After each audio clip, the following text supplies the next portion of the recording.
All right, folks. Well, thank you for tuning in. I'm going to maybe do this series on guitar tips and kind of give little short videos on tricks of the trade for guitar players and understanding how certain movements work and how to apply them to your playing and ultimately put it into some sort of improvisation that you're doing.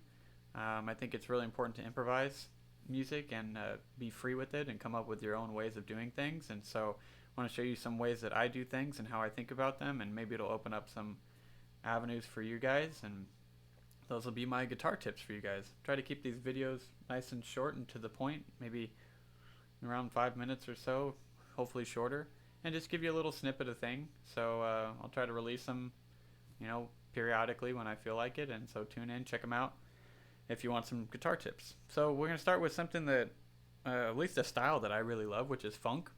I'm playing some funky guitar stuff, and I'll show you a little movement that I like that's fun, and it works over most funk styles, and a lot of funk styles will be in the key of E today. A lot of funk styles use this 9 chord right here, which is an E9.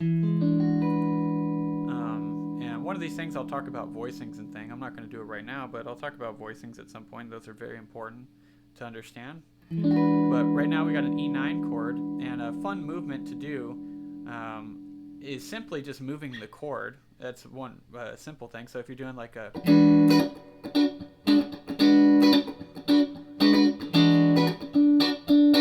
you can just slide the chord into that little groove. So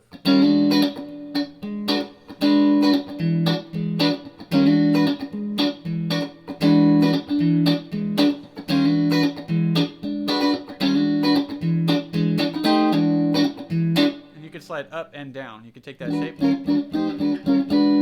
up and down.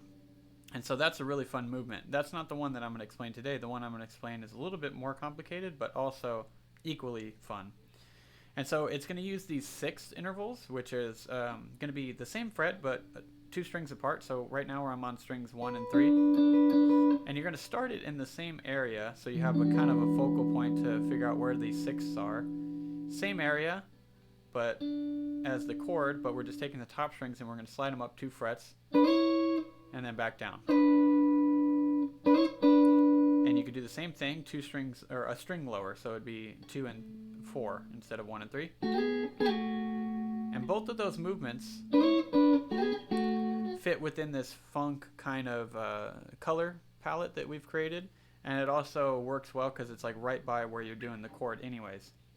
And so if you notice I did like a hybrid thing, you're welcome to do with the hybrid thing. Typically if I'm funking away on something, I'm not, my right hand, my wrist is pretty loose, and so I'm probably not going to pause to slow that right hand motion down to then interrupt it and grab it with the claw. So one thing that's really helpful in this funk style is getting your muting together. And so you want to allow your first finger to sit behind the strings, or excuse me, behind the frets on the strings that you want, and that's gonna take care of all the strings that you don't want. So when you strum, you only get those 2 notes that you want, that 6 that we're wanting, so you can get the.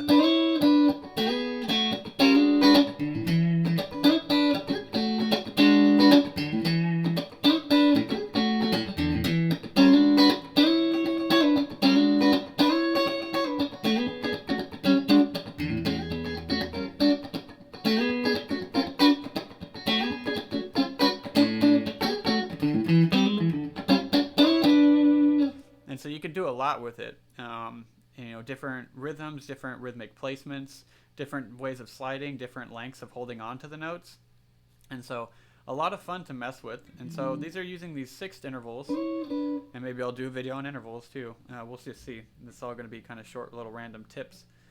Little intervals, and biggest thing is getting that muting in a funk style, and maybe I'll have another video about talking about funk style. You really want to get that right hand going, and you want to really get it loosey-goosey. All right, well, thanks for tuning in, and go make some music with it. Have fun, test it out, play with your friends, play with your family, get some funk stuff going, use that movement. Cool, we'll see you guys next time.